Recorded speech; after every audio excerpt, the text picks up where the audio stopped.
This is Daniel Mandelker, and this is our podcast, Jackie's Books, where we will talk about novels by Jackie Adams, an emerging author. We will also bring you book reviews and other commentary. This is Daniel Mandelker for Jackie's Books. We have had so many good reports about Jackie's books over the holidays, and we know you will want to go to her website to find more. JackieAdamsSite.wordpress.com. JackieAdamsSite.wordpress.com. And there are some new trailers up there that we know you will enjoy, and another one of Jackie's new books, Never Say No, is out for editing. And as soon as that's done, we'll let you know about it. Here are some special Valentine's Day novels. Katie Martin, Paris, A Love Story. Paris really is the city of love, and Katie Martin's beautiful memoir about finding the romance of a lifetime there, and spoiler alert, losing it, is a real tearjerker. As it happens, though, the most arresting part of Martin's narrative is her overcoming that loss. This read is as much for the romantic who has yet to find the one as the romantic who has, and also for anyone who dreams about a summer affair in France. More Valentine's Day stories. Beverly Jenkins, Indigo. If you love a good hate-turned love story, this is the one you need.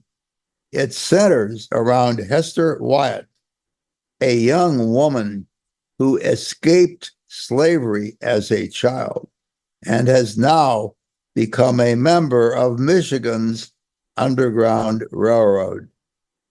She agrees to take in an injured man who is on the run and needs to be hidden, but she pretty much immediately regrets her decision because he's a total jerk. But as he slowly recovers from his injuries and they spend more time together, they may just find that they have something in common, LOVE.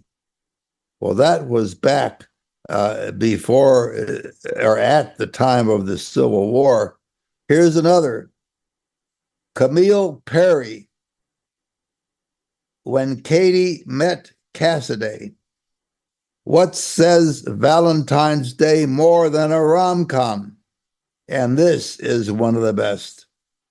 When Katie gets dumped by her fiancé, she leaves her conservative Kentucky town for New York City. She soon meets Cassidy, a hot, confident, suit-rocking woman who introduces the straight-laced Katie to a whole new world and teaches her to open her heart to what she really wants. And next, André Aciman, Call Me by Your Name. Sure, you may have seen the movie already, maybe a few times if you're as obsessed with T-Chow as I am.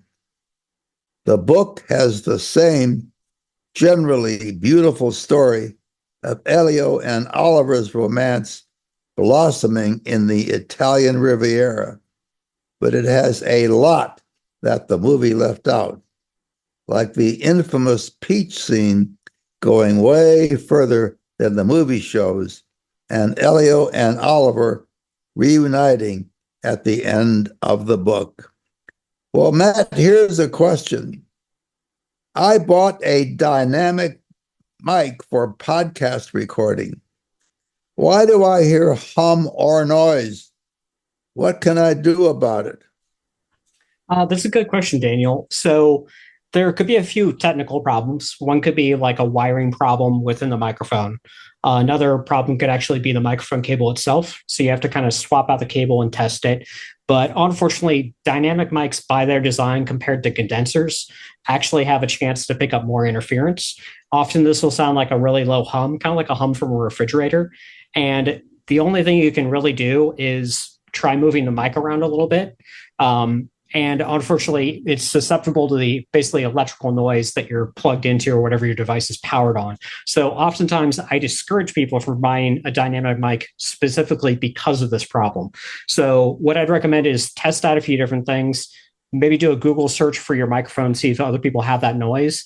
It may actually just be because you purchased a dynamic microphone. So at that point, you could basically make a switch and get a condenser microphone that has a narrow pickup pattern and essentially swap out the type of microphone. That's why usually in my lessons, I tell people don't start with a dynamic mic because I don't know what your electrical situation is or how close you are to a power transformer, a bunch of other things that you don't need to worry about whenever you use a condenser microphone. So anyway, a little nerdy topic, but at least I can throw that out there for people who want to explore getting different types of microphones. Well, that's very helpful, Matt. And that wraps up everything. That's all, folks. Have a great Valentine's Day.